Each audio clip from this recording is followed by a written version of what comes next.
Wealth, power, and wisdom are what comes to mind when one thinks of King Solomon. 40,000 stalls for his horses, 180,000 laborers to build the temple, a sacrifice consisting of 22,000 oxen and 120,000 sheep. What went wrong for this once great and mighty king?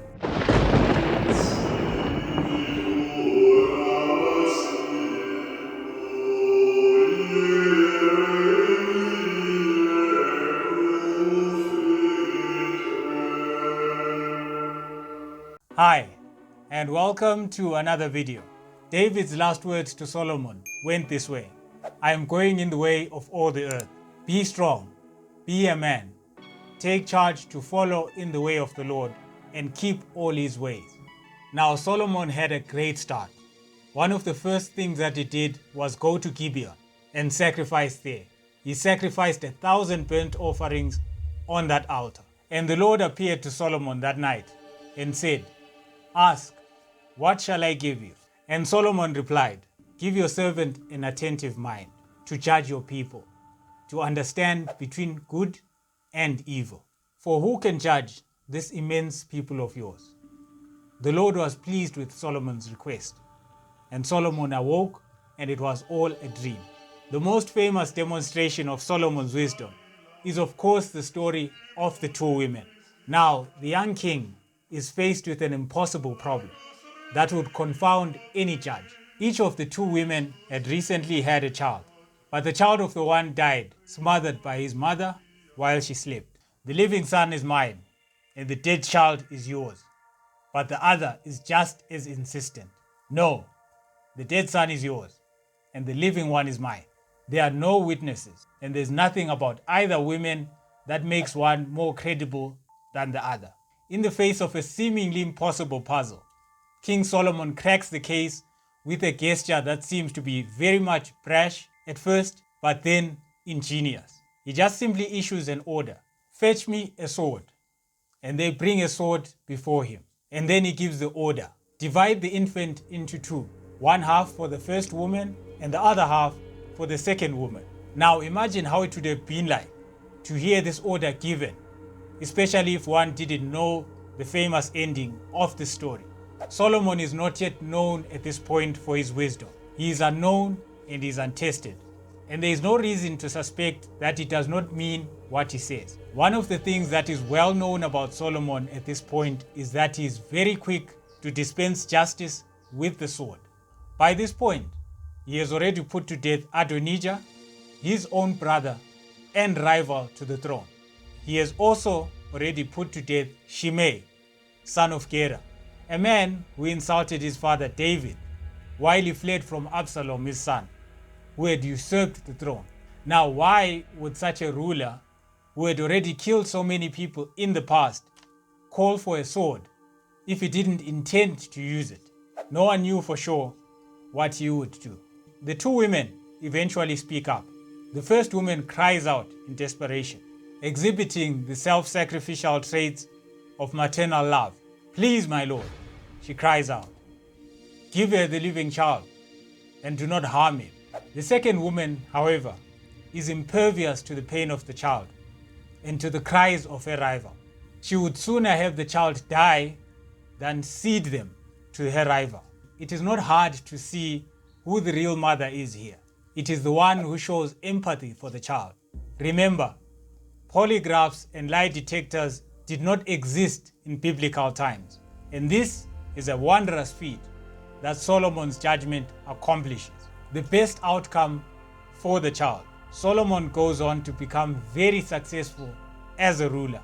In fact, some would argue that there has been no king who has preceded him or one who has come after who has actually reached his level of success.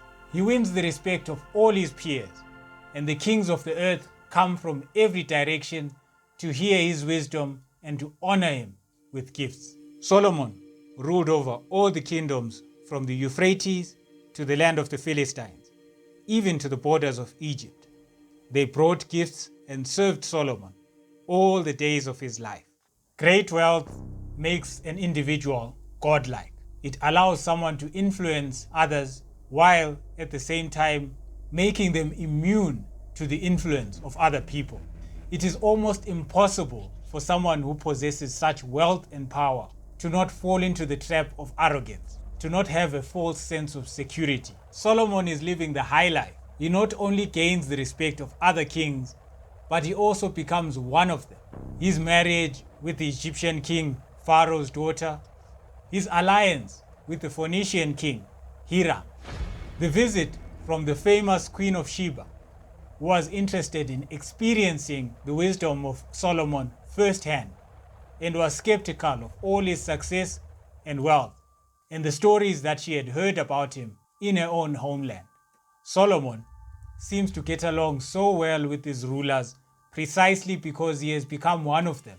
He shares in their interests and their values, even to the case of becoming a family member with the situation of Pharaoh marrying his daughter. Some may say Solomon's marriages was where it went wrong. This was his fatal mistake. He married Ammonites, Moabites, Edomites, Hittites, Sidonians, and all these non-Israelite women who lived within or on the borders of the land of Canaan. And this is what doomed Solomon's marriages from the start. The Bible does not prohibit intermarriage per se, but the women from the nations listed in 1 Kings 11 were off limits. This is because they were from the land of Canaan. They lived in that land before the arrival of the Israelites. God had decided to expel these nations because their idolatrous ways, is it idolatrous ways? Their ways of worshipping idols were having a corrupting influence on the land. It was Israel's responsibility to purge the land, to get rid of their idols, to get rid of their altars, and to purge their memory from the land. Do not marry them. Do not give your daughter to their son or take their daughter for your son, for that would turn your children away from me, and they will serve other gods. In the time of Solomon's old age, his wives led him astray and turned him away from God, and his heart was not full with the love of God as his father David was. And Solomon went after Ashtaroth, the god of the Sidonians, and after Milcom, the abomination of the Ammonites. And Solomon did evil in the sight of the Lord, and was not loyal to God as his father David was. David, his father, may have committed his share of serious offenses, including murder and adultery.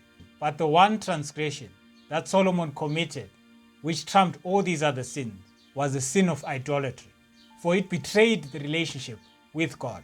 To punish the king for his sins, God vowed to tear away most of his kingdom, but not all of it. He would leave Judah under the control of Solomon's successors, and this was to be a small state, nothing at all like the grand and powerful empire that Solomon ruled over in his prime.